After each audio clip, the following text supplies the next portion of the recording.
Kwaziwai vateereri, tinomuchingamidzai kuchirongwa The Second Coming of Christ chamunopiwa naPastor Gift Rhodes vekuNorth Zimbabwe Conference of the Seventh Day Adventist Church pamwe chete naPastor Caston Betera vekuEast Zimbabwe Conference of the Seventh Day Adventist Church. Mustudio nhasi tina Proclaim Rhodes ari kutiisira musign language. Mufundisi kwazisai vateereri. Vateereri tinokuchingamidzai. Tinoda kutenda. Yes. Uri kuratidza kunge uri kutotanga kutaura katisati tambokuwana musoro wenyaya. Kune vateereri kwamuri, zvidzidzo zvatinoita hapana chikonzero chinogona kunyatsoita kuti utadze kunzwa zvidzidzo izvi.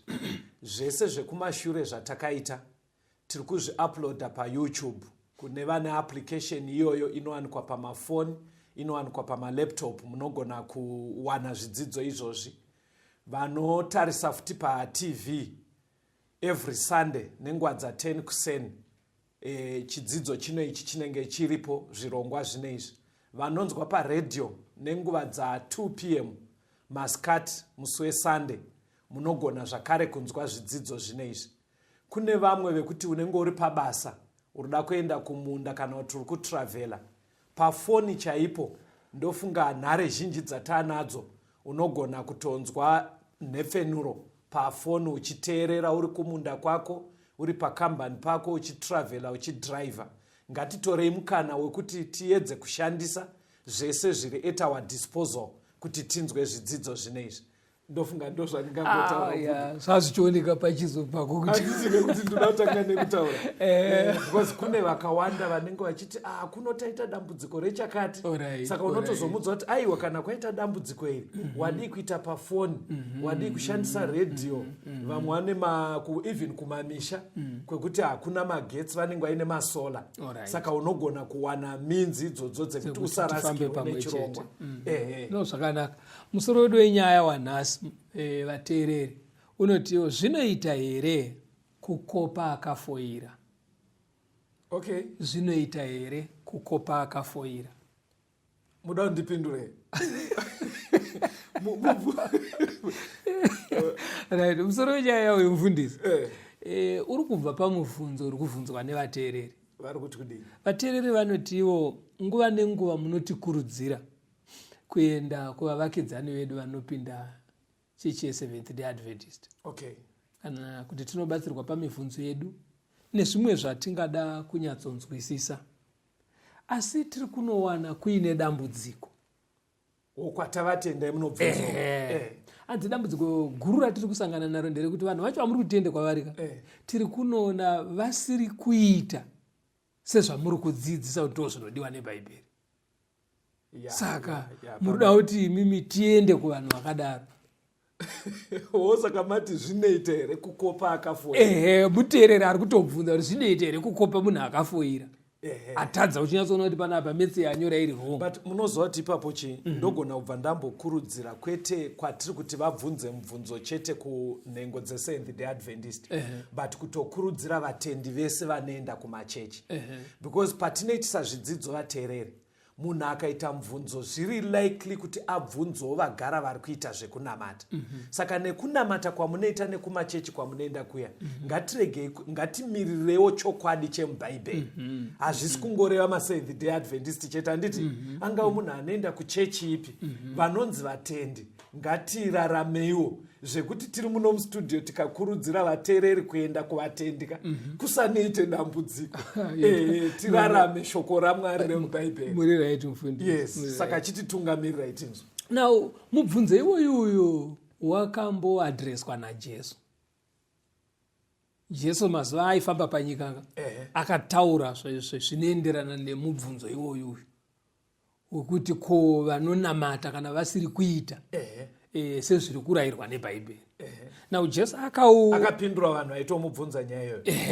Mukacherechedza muchiverenga mubhaibheri akaupindura pamwe pacho achiadhiresa vanoenda kuchechi vacho, sekataurira kama muri kuita. Pamwe pacho achiadhiresa vanga vasingaende kuchechi.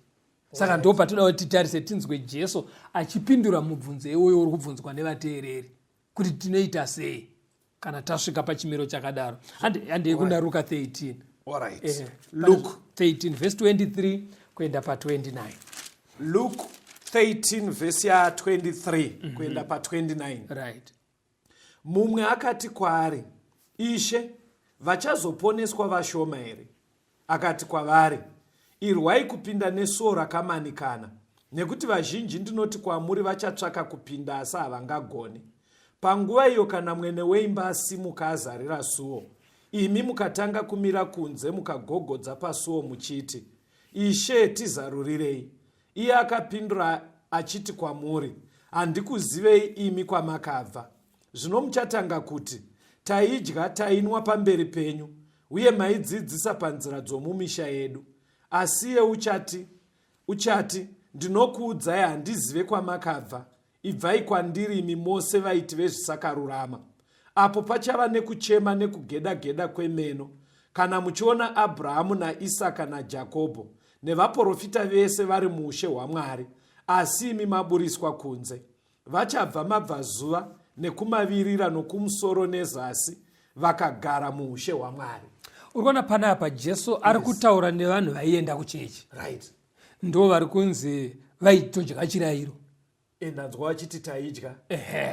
Saka vanhu vaitodya chirayiro, hakusi kudya sadza kumba, because munhu wese anodya. Alright. Kudya chirayiro kuchechi. Nepari kunzi kunwauko chirayiro. Chirayiro manje. Akapadzwa anototi vaitonwa kana Jesu rakaverengwa nevarume vaya kustudio wokudya nekunwa chirayiro. Chipa chirayiro. Vachitoparidzirwa kuchechi. Azonaka ndo vanhu vari kuadhireswa panapa naJesu. But Jesu ari kuti mukasangwarira manje. Kune vanhu vachabva kunze uko vasati vave chechi. Votosvika kudenga nana Abrahama nana Isaac naJacob. Imimi musiko kudenga. Reason pastor. Andito wazvaonaka. Saka Jesu anobva achivatsanangurira manje kuti vanofanira kufamba sei pakunamata. But apa hana kutsanangura kapastor, angoti irwai kupinda nesuo rakamanikana. Very good. Kana achiti irwai kupinda nesuo rakamanikana nekufamba nenzira neti. Ari kutsinira pfungwa inotaurwa namupostori Paul kuna vaKorinde. Kuti pakunamata ndinotoita muviri wangu muranda. Kurwadzisa. Nekuti muviri une nharo dzawo. Zvaunoda iwo. Pamwe pacho unogona kuda zvisingadikwi neshoko raMwari. Saka unofana kutotova miri wako. Kutoudzosa ndiwo kutorwa nawo. Kumanikidza manje kupinda nepa zvoita sekuti uri kumanikidza kupinda mukanzira katete iwe uchida kufamba wakasungunuka.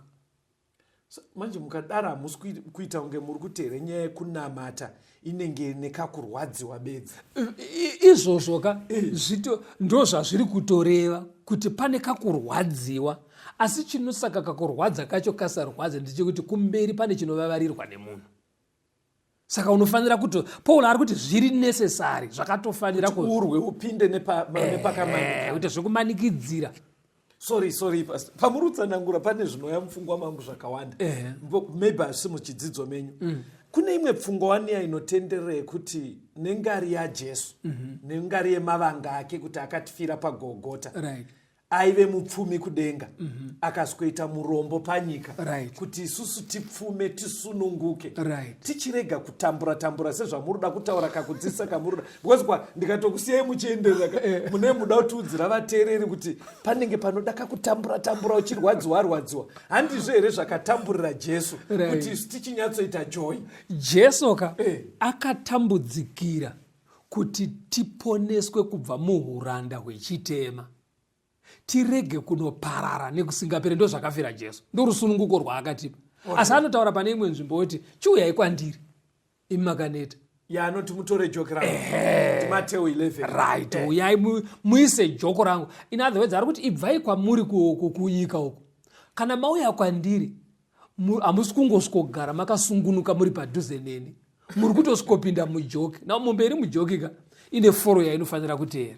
Saka jesu anoti kana mauya kwandiri pane foro yakazhinji dzinoiswa mujoki dzinotadza bhadhiswa atitozvona kuti iite kwayo. Saka jesu, kuuya kuna jesu kutopingudzwa, wotouya but wobopwa manje kuti ufambe muforo iri mumirayiro, ndio mirayiro yaMwari. In other words, muri kuteere kuvateereri vedu chiri kudiwa najesu kune vagara vari kuenda kuchechi kurwa nenyama inogona kuvada kuvaitisa zvisingadiwe neshoko raMwari. Exactly. Because hazviite kuti music yawaiswerera kuteerera usati waakunamata ichikunakidza, iwe waakunamata woswerera futi iyoyo. Andinopamataka unofanira kutarisa upenyu hwese. Mukuteere imimi nyaya yekunamata inofanira kuchinja zvese izvi pasi. Kana kuti kuenda kuchechi mungononamata 1 hour ya wosikokondinya nemaitiro. Nyaya yekuenda kuchechika inochinja chero nekagererwo kemunhu. Because pane kamwe kakugera kasina dambudziko kana muri kokoko kumaraini. But kana zvazve kunamata uchienda pamberi paMwari, ndosaka uchizoona munhu achiti kana akuenda kunotsvaga basa, ari kuenda kuinterview, kana asina jaketi unoona achikwereta. Ari kuita kuti aende ari presentable. Saka kana takuuya pamberi paMwari hatingoye takati nyangarara sezvatinenge tiri kunze uko. Kuuya pamberi paMwari kunotochinja even madyiro nemanwiro. Saka jesu kana achiti uyai muise joko rangu, ari kuti unotobopwa zvekuti pakudya aka unoitonzi unodya so, unonwa so. Saka seku donzi ranete manje iyo. Pamutatu nyeyo ndikona kuti muda ungondivhiringira almost munhu wese. Wezi mabva kwekudya kwekugerwa ndozoti matobata wafana wangu wese. Anugona zvamuri. Atina zita ratataura asi pamaenda pekupfeka ndozoti matobata madzimai akawanda mazhinji. But point yenyu ndiri kuinzwa muri kuti Kristu anoda kuti tifambe nenzira yakamanika. In other words, zvimwe zvatinoda kana zvichipesana neshoko raMwari, isuwe kuchechi ngatiite zvinodiwa naMwari. Nekuti kunyika kauko vanoti kusungunuka chaiko murume anonzi akakwana ndiye anoti mudzimai ariko kumba chikafu chiriko, asi anoitawo kamwe kamai kusaidi. But kana wauya kuzonamata manje kamai kekusaidi ako hapasisina. Andozvona saka ndonzira nhete iyoyo. Vatendi vakafamba munzira nhete iyi, vaya vatinenge tichiti endai kwamuri zvinotaurwa najesu, vanhu vakazouya manje vachitsvaga munhu anonamata, zvinobva zvaoneka. Kagererwa kari right. Very good. Kapfekero kari right. Nezvakadaro. Pana Mateo 19 unzwe 16 to 22. Matthew chapter 19 verse 16 to 22. Tarira mumwe munhu wakauya kwaari akati, mudzidzisi wakanaka, ndingaita chinhu chakanaka chipi kuti ndive neupenyu husingaperi? Akati kwaari, unondibvunzirei pamusoro pezvakanaka?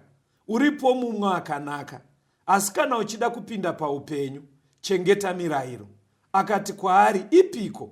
Jesu akati, usaurayi, usaite upombwe, usaba, usapupura nhema, kudza baba vako namai vako, udewe kwako sezvaunozvida iwe.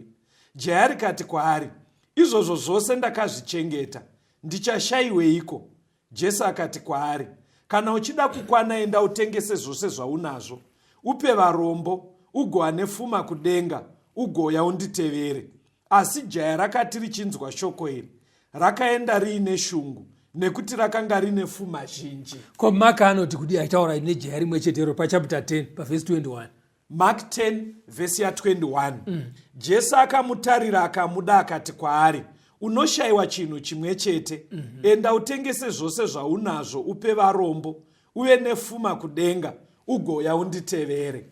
Ruka futi ane matauriro futi akada kungofanana naiwaya. Ruka 18 pa22. Luke 18 verse 22. Right. Zvino Jesu achizvinzwa akati kwaari, unoshayiwa chinhu chimwe chete, tengesa zvose zvaunazvo, upe varombo, uye nefuma kudenga, ugouya unditevere. Now uri kuona panapa jaya iri kairi raienda kuchechi. Right. Ende pane chimwe chinhu hameno kana wazviona Caston kuti jaya iri richienda kuchechi pamitemo ine gumi raichengeta. Because paanzi usaite upombwe. Ati handina kumbopomba ini pakukura kwangu kwese. Kudza baba namai. Aratidza kuti aikudza baba namai.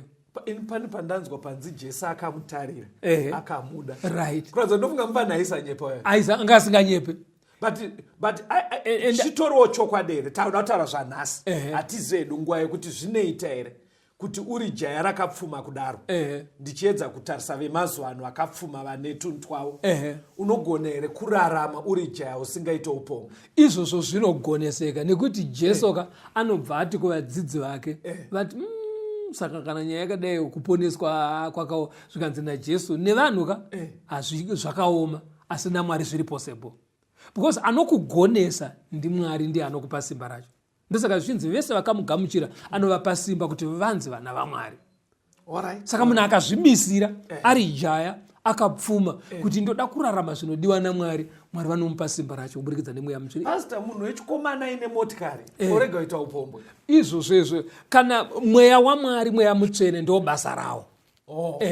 Kana zvinzi muchapuwa mweya mutsvene kana matendeuka mabhabhatidzwa ndiye mutungamiri. Unobva ataurwa kapana vaGaratia pawakanga mwere pachapter 5 panonzi chibereko chemweya nekuzvidzora.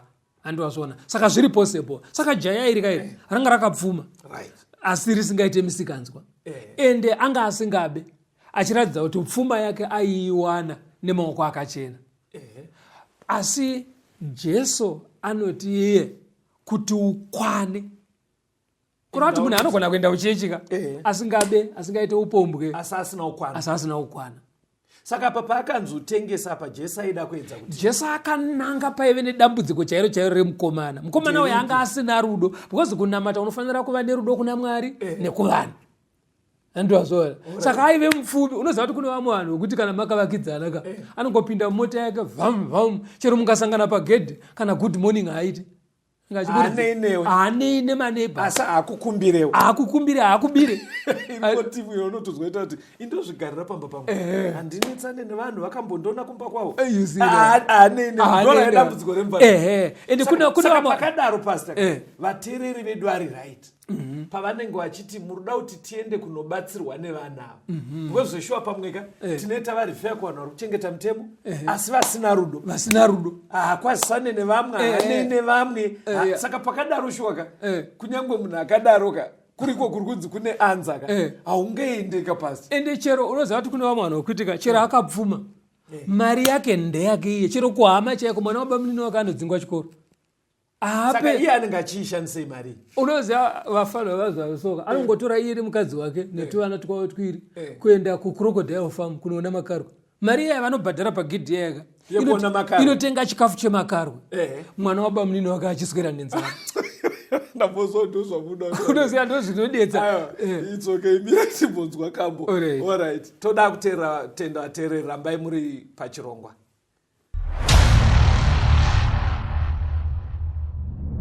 I wandered in the shades of night till Jesus came to me, and with the sunlight of his love bid all my darkness flee. Sunlight, sunlight in my soul today. Sunlight, sunlight all along the way. Since the Savior found me, took away my sin, I have had the sunlight of his love within.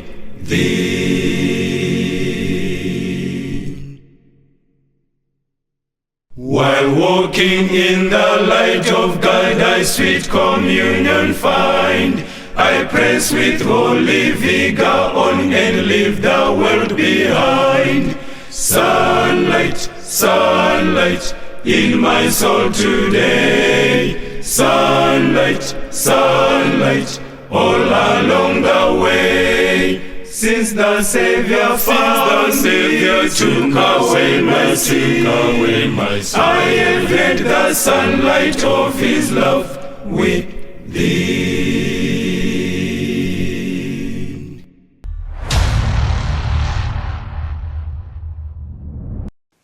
Tinomuchingamidza vateereri, tiri kuenderera mberi neurukuro yedu. Tokopa here vakafoira. Ndo patati tichiti pastor. Tataura nyaya yejaya mupfumi. Right. Kuti aita zvese zvekuchechi. Right. Asi achiratidza kuti haanei nevavakidzani vake varombo.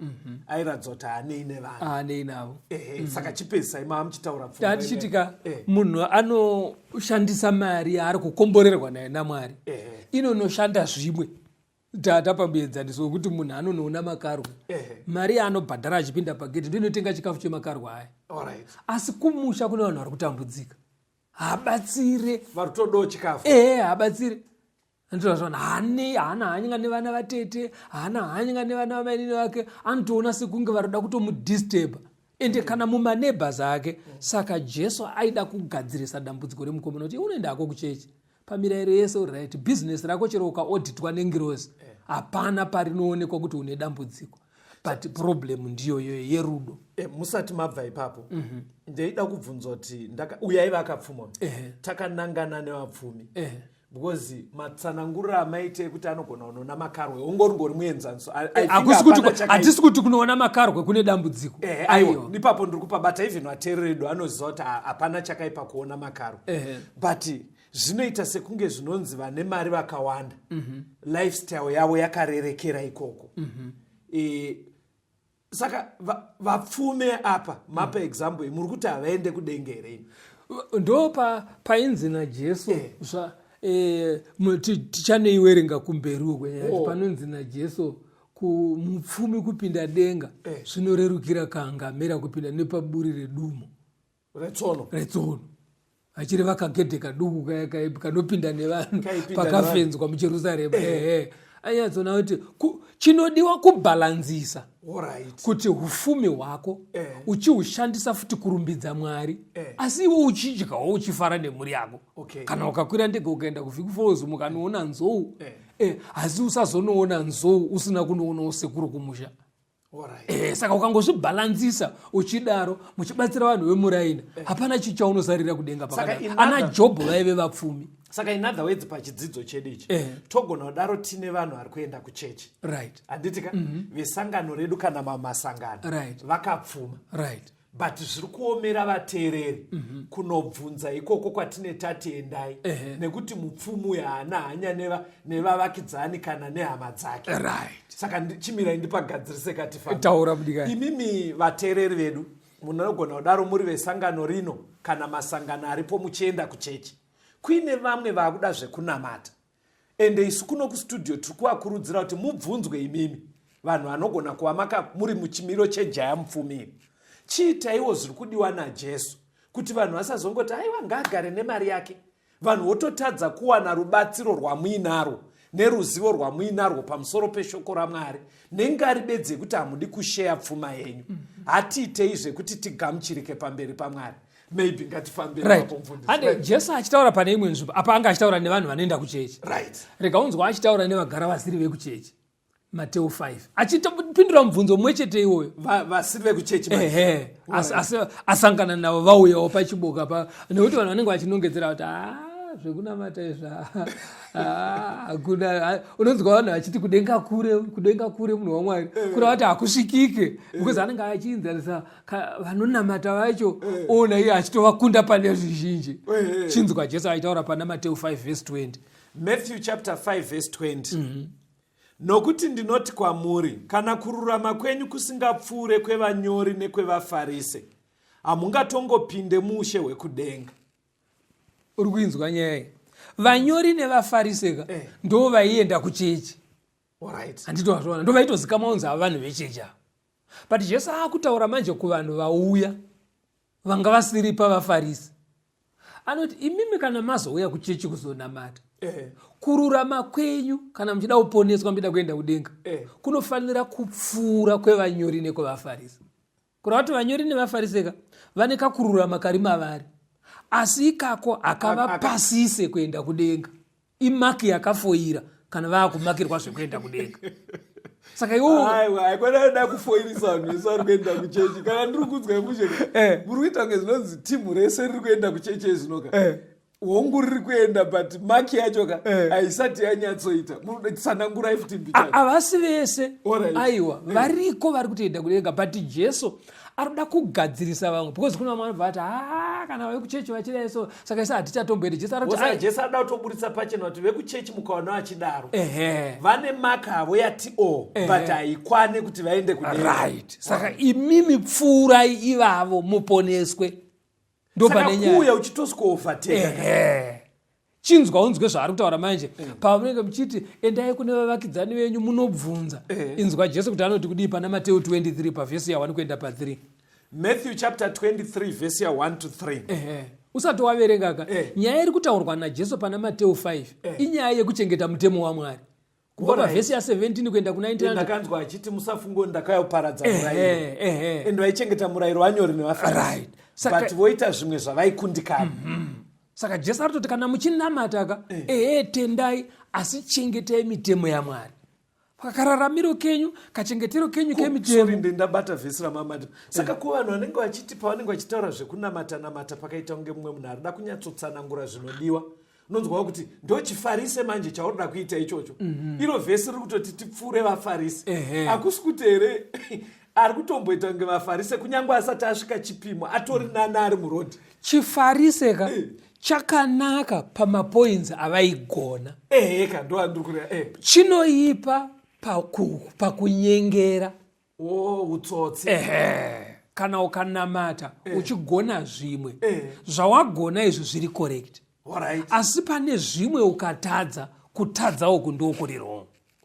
Saka munhu kana achiti chifarise zvinoreva kuti zvinoenderana kuti ari kureva zvipi. Kazhinji vanenge vachireva zviri kugonekwa neiyeye. Because kana metsi ikagonekwa nemunhu wawakawenga hazviri kuti inobva yaita wrong. Because kazhinji panonzwa uchinzi ndochifariseka vari kureva kuti munhu uyu anoda kutikurudzira zvaari kugona zviri mushoko raMwari, asi zviri kuita kunge zvakaoma. Chinzwa kuti Jesu anoti kudii manje ipapo.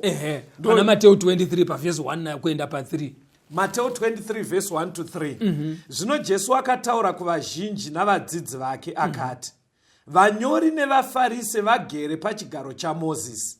Saka zvose zvavanokuudzai muzviite nekuzvichengeta, asi musatevere mabasa avo, nekuti vanotaura asi havaite. Urunzwa panapa. Hanzi vanyori nevafarisi maticha akatumwa kwamuri naMwari. Endai kwavari munodzidziswa. Asi mukaongorora kararamiro kavo manje ivo havararame zviro zvavari kuticha. Ndo pane problem yavo. But methods dzavari kuticha ndizvo ziri correct. Saka panapa pari kuti tokopa here akafoira pane dzagonaka rega kutsanangurira. Because munhu anogona kuwana 30 out of 100 30% kufoira asi agona number 1 ne2. Tiri kuti isusu munhu akawana 30% asi agona number 1 ne2 yausinganyatsonzwisisa iwo rega akutsanangurire number 1 ne2 yacho woedhera pane dzimwe 8 dzauri kugona wozomupfuura iye asi akudzidzisa number 1 ne2 exactly wozomuovateka manje. Iya haifanani here maybe pamwe muenzaniso wangu unogona kurasika wekuti vhesi rataverenga rekuti kuna ticha anenge achiticha vanhu zvebiology achitsanangura zvakaipira hutsi mumapapu nefodya zvainokanganisa otonyatsa kutsanangura biology yese but mapabreak anenge abata mutsanga wacho achiputa. Pari kunzi mwana wechikoro anodiya iwe unofanira kuziva kuti fodya inokanganisa mapapu zvatichwa mukirasi asi zviri kuitwa naticha pabreak usateedzere izvo. Iye mupurisa akaba zviri kunzi vanhu vemuraini vanogara achienda kunobayira tomboti mupurisa aba. Mupurisa anofanira kuchengetedza mutemo but kana aba zviri wrong asi kuti tingakuenda nekupi kana mapurisa achiba aiwa saka zviri kutichwa zviri right. mwana waticha akafoira hausi kureva kuti saka isusu vedu ndo vamwe vangagoita sei. Dai kuti tikupedzera chidzidza apa munozva ndaiti chikwaterera vanga wabvunza kuti zvinoita here kukopa akafoira. Please pametsi dzakagonekwa naakafoira endai munokopa. Right.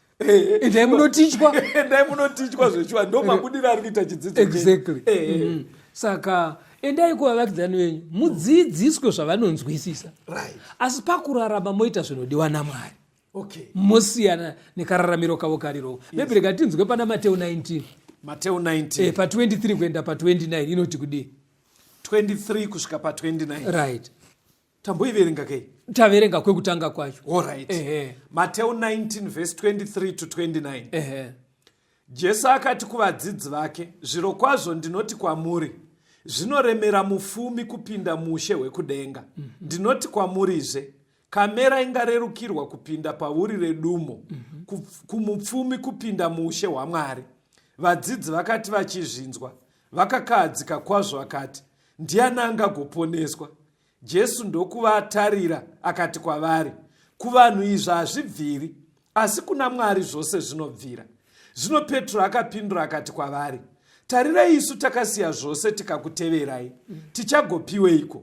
Jesu akati kwavari, zvirokwazvo ndinoti kwamuri, imi makanditevera pakuberekwa kutsva, kana mwanakomana womunhu achizogara paushe hwokubwinya kwake. Imiwo muchagara pazvigaro zvine 12, muchitonga marudzi ane 12 evaIsraeri.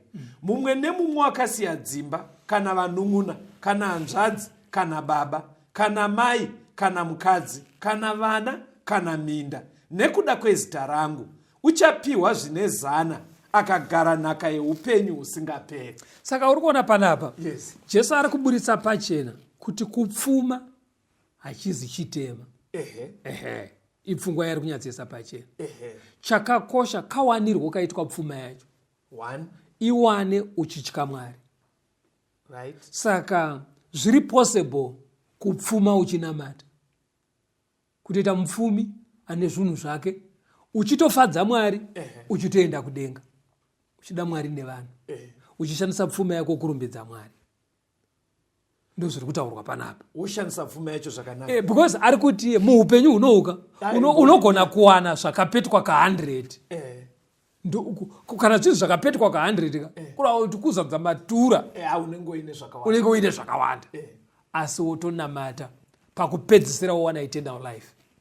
But tinoita sei nevanhu vekuti kana zvinhu zvake zviri kufamba past, kana kuti aita mari dzake kana pfuma, anohwanda nezita raMwari kuti anyime vamwe. Unogona kunzwa munhu anenge akakura achitambura, ameno zvaazoita akaruka zvinhu zvaaita, unonzwa iti Mwari ari kudenga uyu, Mwari uyu, Mwari ari kudenga kauyu. Ukanzwa achidaroka, haasi kuti ndaakufara nevamweba, anenge ari kuedza kureva kuti maindisekaka, onai ndaanazvo, chitaurai tinzwe. Pfungwa yacho iri yekuti muri kuona here ndinazvo, kwete ndoda kukupai. Ende pane pachiwandwa nekunzi uyu ari kudenga uyu, uyu ari kudenga uyu. Saka muri kuti kudipa, muri kuti pfuma ngaiwanikwe nenzira yakanaka. Right. Yoshandiswawo zvinofadza Mwari. Right, navanhu. Nevanhu handiti ini ndofunga ndomanzwira andiri kukuita. Very good. Saka kune vanonamata manje, Mwari haarambidzi kufuma. Ipapo ndapabata. Mapabataka. Asi anokurudzira kuti wafuma rumbidza Mwari nefuma yako. Kuitira kuti vanhu vauye kuti kuvari fair. Vanhu vagoti Mwari akanaka, zvakaitirwa nemurume uyu, zvakaitirwa namai ava, vanhu ngavadaro. Handiti mazvaonaka. Plus kune kumwe kufuma, kusiri kufuma materiali kwekuve nezvunhu. Asi kokuti pamoyo munhu anenge achiti ndakakwana, kune dambudziko kunzwisisa kwakadaro. Kune vamwe vanhu kune vanhu vasingakorektiki. Chaakabata ndicho haumutsukunuri zvekuti chero kugena anoenda akaruma muromo. Handozvaona, because akadzidziswa anoti pandiri ndipo, asi chiri kumudariso. Mababa ndifungisa mumwe muteerera akambondichaira nhare, achidzidza akachinzwa zvakanaka. Munoziva kuti akangotanga nekuti chii, pandakati halo, zvikanzi manje ndinoenda kuchechi kwakati saka ndakabva ndaperirwa manje kuti ari kurehera kuti chidzidzo ichi chatoramba chashaya mukana maari nengari yekuti ari kuti ndakakwana kare angotanga nekuti manje ndoenda kuchechi kwakati kainofundisa saka ndakabva ndatoperirwa saka kune pfungwa ikako hupfumiwo hwakanzwisisiro unotadzisa vanhu kupinda paukama naMwari. Andosona munhu anongoda kuti kana anzwa kuti okay ndozviri kudiwa naMwari izvo wochizvininipisa Mwari ndibetsere ndizviite. Andosona saka pakunamata chiri kutsvakwa naMwari kunemi vanenge vauya vagara vasiri vemuchechi kana wauya kuzonamata teedzera zviri kutaurwa nebhaibheri teedzera zviri kutichwa nevari kuticha vacho asi kana warwara pora zvisingasvotise Mwari. Because varipo mwana kana akarwara anozouya achingoti ndakaitirwa nyasha utano hwakadzoswa naMwari iye Mwari achiedza. Because kana ukanodzoka utano ukadzoka uri pang'anga usanyebe kuti wadzoswa naMwari. Mwari angokubvumira kurarama. Handiti pabataka. Kunewo vanhu vanoti ari kuenda kucheche kana waakuroora chirega kusvotesa Mwari. Andazvona karoorero kako ngakakudze Mwari. Ndo zviri kungotaurwa izvo kuti kana mauya manjeka chikunda yevafarisi pamataura kuti usasvotese Mwari. Sorry, pane mumwe ndaitaura naye achitaura ndikati ko zvaita sei zvikanzi zvandandasangana nazvo ndo zvaizvambondimisa kuuya kuchechi. Ndikati zvikanzi ndine ndasangana nezvakaoma. Saka munoziva kuti chaimumisa chii inyaya yembereko. Zvidzidzo izvi anotozviziva kuti musaende uko kusvotesa Mwari. Unonzwa aitoti apane zvandaenda mbosangana nazvo zvairema. Saka ndakazoti zvakabatsirika unzwa asati hazvo ndichadzoka.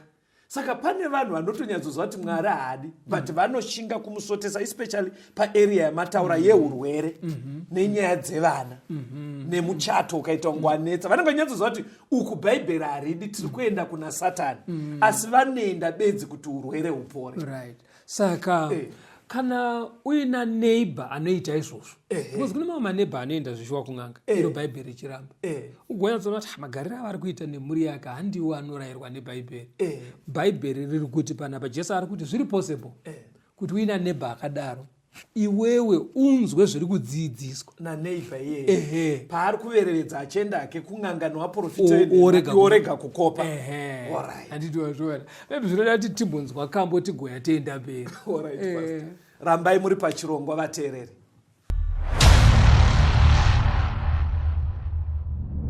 Kuti waremerwa nechitema bvumira Jesu mumoyo. Kuti uchida upenyu hutsva bvumira Jesu mumoyo.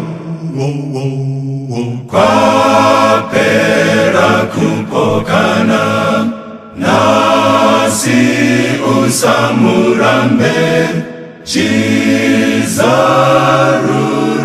musiwo.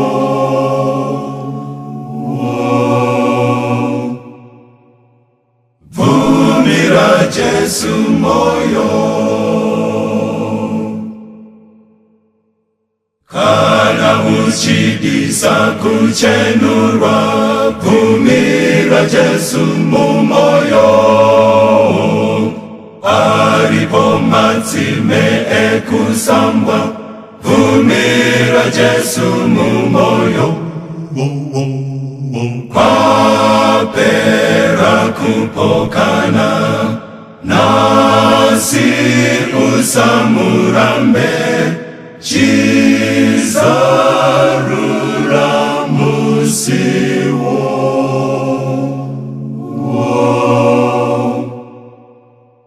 Bvumira Jesu moyo. Uchida kuimba newatsvene bvumira Jesu mumoyo. Oda kupinda mune zororo bvumira Jesu mumoyo. Kwapera kupokana handichamurambizve nazarura musiwo.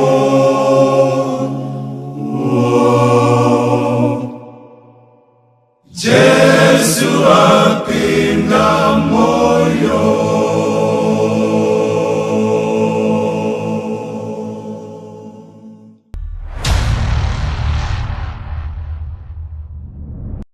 Tinomuchingamidzai vateereri tichienderera mberi nehurukuro yedu. Tokopa here akafoira? Toda kutenda vateereri. Mukukurukura kwataita tichishandisa bhaibheri, Jesu achipindura nyaya iyoyo ari kuti kuanza dzinogonekwa nevanhu vasiri kuzorarama zvinodiwa naMwari handei tinodzidza kwavari vatirairire zvinoreva shoko raMwari. Imimi vacho vari kuziva zvinoreva shoko raMwari, irwai mupinde nesuo rakamanikana, murarame zvinodiwa naMwari, kuti zita raMwari risazvidzwe nevanhu varuda kuuya kuna Mwari. Nekuti ticharamba tichitovakurudzira kuti vauye kwamuri imi vagara vari vekutenda, kuitira kuti munhu wese asvike pakuziva Mwari. Ngatifambe mfundisi. Pawangaitaura wandirangaridza vaRoma 2 Paul anoti amuoni here kuti zita raMwari rinoshorwa pakati pevaHedheni nekuda kwemaitiro enyu. Imimi munodzidzisa kuti musabe, imi munozobirei? Munodzidzisa kuti usaite upombwe, munozoitirei upombwe wacho? Saka Mwari anenge anotorayira kune vanonamata, asi kurayira kwake kana achitsiura vanonamata haasi kuti imimi vasati vatanga kunamata kana kuti vasati vanzwisisa zvimwe zvinhu chiregai kuenda kwavari, hatiendei kwavari. Regerai tinzwe. But ipapoka hatisi kungoreva vateereri vanonamata kareka, tikutorevo tiri tu muno mustudio. Exactly. Hazvizoitawo zveshwa mfundisi kuti munhu ari kutiteerera vhiki nevhiki, handiti achiona paTV achishandisa moto wake wefoni achiteerera, ozosangana nesu tisiri kurarama zvatiri kutaura. Ndo chaizvo zviri kutsanangurwa kuti isusu vacho vari kuita zveshoko ngatirwei tipinde nesuo rakamanikana. Mwari vatigonese, vatikundise, ende zviri possible ndokutaura kuri kuita Jesu. Alright pastor. Rega tinzwe mabasa 8 pavhesi ya26 kuenda pa31. Acts of the Apostles chapter 8 verse 26 to 31. Zvino mutumwa washe akataura naFiripo akati, simuka uende zasi kunzira inobva Jerusarema ichiburukira Gaza, iyo nyika irenje. Akasimuka akaenda. Zvino kwakanga kuno murume weEtiopia, muranda mukuru kwazvo waKandesi, mambokadzi weEtiopia, waichengeta pfuma yake yose. Wakanga uya Jerusarema kuzonamata. Wakanga achidzoka, agere mungoro yake achirava muprofita Isaya. Mweya akati kuna Firipo, swedera urambire pangoro iyo. Firipo akamhanyirako, akamunzwa achirava muprofita Isaya akati, unonzwisisa zvaunorava here? Iye akati, ndingagona seiko kana mumwe asingandidudziri? Akakumbira zvikuru kuna Firipo kuti akwire agare naye. Panapa tiri kutaurirwa nemurume uyu angari a-government official. Nguva iyoyo mfundisi, ndakamboverenga nhoroondo dzanaEtiopia dzeAfrica kare. Nguva iyoyo Ethiopia yaive isiri maonekerwa iri kuita nhasi. Alright. Kana wataura zvekuti Ethiopia waiteta ngo wataura zvekuti Africa yese. Handiti zvekuti ndosaka vanhu vatema mubhebhera achinzi mutopia. Ndizvo chaizvo ndofunga ndekunana Ezekiel here kunoti mutopia rinenge richireva vanhu vekuAfrica. Zvekuti murume uyu wandaverenga uyu handizoti muda kuzotsanangura kuti anga asiri munhu muduku pastor. Uri right. Dai muri kutaura kwanhasi tingati aive minister wefinance weAfrica. Hatinoda kuti weEthiopia chete, because Ethiopia ngwaika ndo yaitomirira Africa. Ndo yaimirira Africa. Anga asiri munhu muduku uyu. Saka patondishamisa pastor kuti aibva kuchechi. Ari munhu mukuru kudaro. Mondikomendera iwe ipapo ndapaverenga hangu. Watotaura unoziva wataura pachikuru chete, nhasi wataura pachikuru kazi. Aiwa. Unoziva kuti ari munhu mukuru kudaro. Kureva kuti kana munhu ukapromotwa pabasa, uri mukuru wekambani. Kunyangwe kambani yako ichiita zvinogara zvakadaro. Kana ukave mutungamiriri munharaunda, chero uine chigaro muhurumende, Mwari anotitarisira kumunamata. Wataura pabuda shoko guru ipapapo. But munoziva kuti chima vazhinji vedu vanoita zvemari uyo aive wezvemari mari nepfuma vazhinji vanoita zvemari munoziva ndanzwa kunzi hanzi aiverenga bhaibheri vazhinji vanoita zvemari manje havaverenge bhaibheri ende unoona kuti vanoverenga manewspaper mabhuku eeconomics nekuteerera vachinzwa kuti zveupfumi zviri kudonha zvakadii nekukwirira havana nguva yezvizvibhaibheri anenge achitsvaga twese twakangodaro uyo handichamizo saka ndati ipapo imbonditsanangurirai murume uyu murume uyoka zviri kutobuda pachena izvi hazvidi kuwedzerwa izvi zvakatokwana anga ari munhu mukuru asi aive nenguva yaMwari muupenyu hwake. Unoziva kuti aibva kupi? Hanzi kuJerusarema. KuJerusarema anga asina kuenda kunohodha kana kufambira umwe musangano wokugadzira zveikonomi. Anga atoenda kunonamata kuchechi. Na ukatarisa distance iri pakati peEthiopia neJerusarema. Pakakura. Mitunhu mikuru. Iye zvino panokwirwa ndege ipo. Asi vachifamba nengoro. Kurati kufambira chechi aikoshesa kunamata murume ndofungwa iri kubuda saka isusu ateerere muri kuteerera vanhu vakakura vakadaro muupenyu anogona kutokumbira ofu yekuchechi exactly because vazhinji vakadaro munoziva kuti patinoita kuti umana imboyeka timboita zvekunamata tese wakabatikana anenge aita kuti manje ndakabatikana ipapo ndiri out nebasa ndiri out nebasa saka chinondinetsa ndechekuti vane maposition ari high ekuti even akakumbira kuti madetsa aya ndipo ndiri kuenda kuchechi hakuna anomurambidza ndiye anotosainira vamwe maofu but iye haana kana paanoita ofu yekuenda kunonama asi unoziva chinoshamisa vanhu vakadaro akashayikwa kumusangana achiti ndiri out nebasa anoenda kuhoride kukariba zvekunokwira bhoti saka hakuzi kushaya time chaiko kungoshaya hanya Mwari but muranda wakandasa ari kuti pamuenzaniso wakanaka wherever we are zvisinei nestatus yedu ngatipei Mwari nguva muupenyu hwedu ko apa pastor zviri possible ndanzwa kunzi Philip ataurwa pamwe handina unyanyodzidza asi ndofunga ainguva vamwewo vevadzidzi vaJesu kana kuti madhikoni wecheche nguva iyoyo ataurwa uyu haasi munhu here anyanya kuderera status tichienzanisa neaminister saka imwe pfungwa inotobuda kandeye kuti zvinhu zvaMwari ndezvekuti pamwe Mwari anogona kutuma munhu akaderera asina mota seyauinayo kana imba seyauinayo iye wokudzidzisa otokudzidzisa zvichazoita kuti unakirwe pano pasi neufumi ugonofara futi mune umwe ufumi usingaerengeke kudenga chete ndambokubvunzai mumashure pastor vateereri pfungwa yandaida kuvabvunza mufundisi ndeyekuti is it possible kuti une status iri pamusoro but wona kuti pane zviri kudzidziswa nevarume kustudio munhu ari padhuze waunoziva wauri kunzi akubatsire anyanya kuderera stereki nepfungwa yaverengwa yamusi kuona here vateereri kuti pane pari kukurudzirwa kunzi zvisinei nepfuma yako kana status yako muupenyu enda umubvunza akubatsire ugogara zvakanaka panyika pamwe chete neumambo hunouya zviri possible zvinogoneka izvozvo but imwe pfungwa imwe munongedzo unobuda pamurume uyu uri kuona kuti ari dedicated ari committed zvakadaro pakunamata zvekusatomboshota kumusangano ane zvimwe zvaanga asinganzwisise mubhaibheri kureva kuti munhu unogona kuperera pane zvechechi usingashote kumisangano zvese zvinodiwa uchiita pakunzwisisa kwako asi paine zvimwe zvichakasaririra ndosaka paanonzi muri kunzwisira kuti ndotoda umwe anodudzira pastor mandipa kamwe kamaridzo izvozvi pamuri kutsanangura kudai so kungoti hatiparidzeni tinozandeke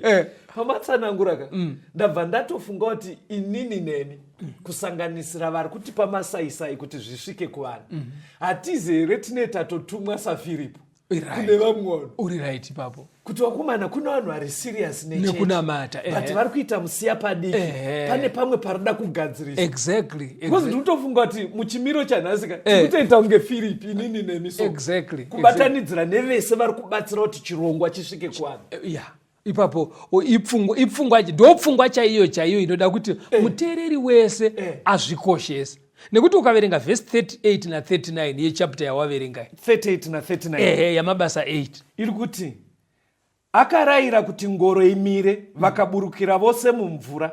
Iye Firipo nemuranda akamubhabhatidza. Zvino akati achibuda mumvura, mweya washe ukabvisa Firipo. Muranda akasazomuonazve nekuti wakafamba rwendo rwake achifara. Urikuona kuti murume uyu aibva kunonamata. Asi akatozonosvika kumusha abhabhatidzwa. Kureva kuti kushingaira kwese kwaita nekuperera kwese uko anga asati abhabhatidzwa. Ndosaka Mwari vakamutumira Firipo. Waizwa kuti pane chakashora. Ndosaka paunga uchitsanangura kuti chirongwa chino cheSecond Coming anogona kuva Firipo ari kutumwa naMwari kuvanhu kana kuti iweweka une shungu dzekunamata. Asi pangosara rubhabhatidzo rwokunyudzwa kamwe chete mumvura zhinji. Iwewe pasara kuti uchengete sabata remusi wechinomwe wevhiki. Iwewe pasara kuti ugadzirise karorero kauri kuda kuita.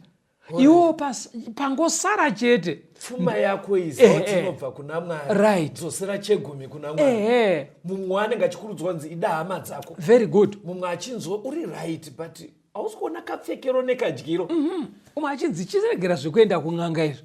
Saka ndo kawiro kanoita Mwari muupenyu hwevatenda. Anenge atarisa dorondo. Zvinonoziva zvinoita vamwe ka. Vamwe vanozoti kana madzidza unozwa kuti chechi inei ndo yandakasiyiwa ndiri naarume wangu.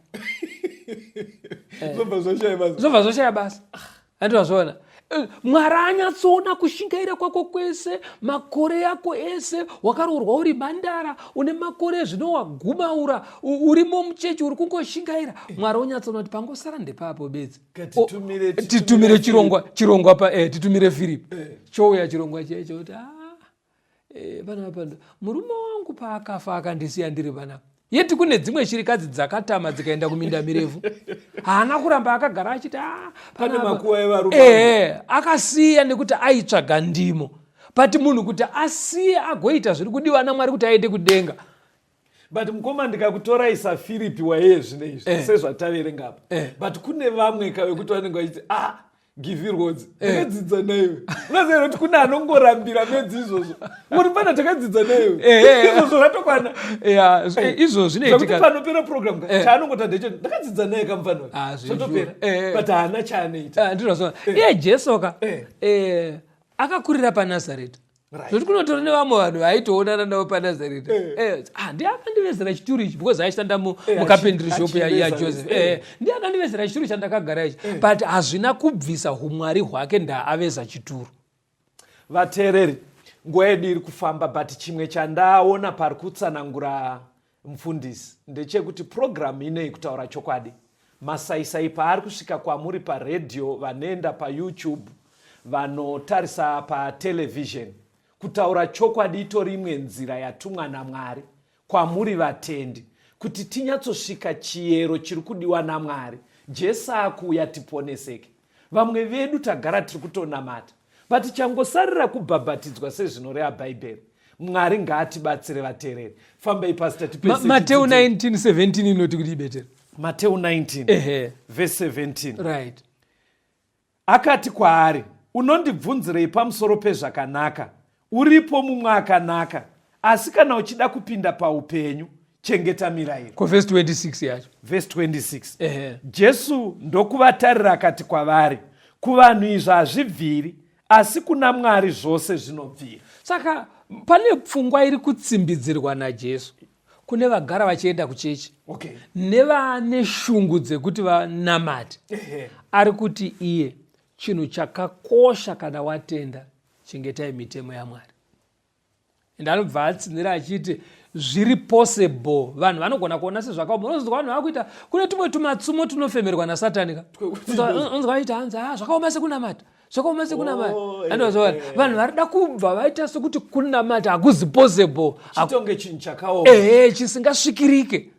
Yeti kune zvimwe zvinhu zvakatooma betera zveupenyu hunoka zvakakunda kunamata. But satamboenda kumitemo yaMwari nekunyorwa kwayo, ndoda kungotaura zvinoraramika pasi. Zvinoita here kusiya doro? Wane let's say 20 years uchinwa. Unoziva kuti because area ikakoka ukasangana vanhu vakawanda musafungoti vanonwa doro vazhinji havadi program vanototeerera zvokuti ukatosangana nevamwe zvidhakwa nevamwe vanotoputa fodya unotoona achikukwazisa nechibhakera kudai makambozito achikukwazisa nechibhakera kudai unotozoita munondikomborera kumana shoko rinoita haiwa mamuri sei kuchechi vanenge vaita nelanguage inoenderana nekaupenyu kavari kuita but unotozonzwa kuti kumana mungono zvakatibata izvi zvaanenge aiti zvakatibataka ifodya pamwe nekudhakwa nedoro. Unoziva kuti inini mubvunzo wangu uri kuti ndauzwa kuti zvinobvira naMwari kutorevere nyaya dzakaita sefodya doro kusiya nyaya dzavakadzi. Inini ndoda kutaura kurwirwa kwandakaitwa naMwari Caston. Taurai pastor. Panyaya yedoro inini ndakarwirwa naMwari. Handauberekwa ndinamata sezvamakaita. Amen. Panyaya yefodya ndakasunungurwa naMwari. Ende kubva musi wandabhabhatidzwa muna July 1985.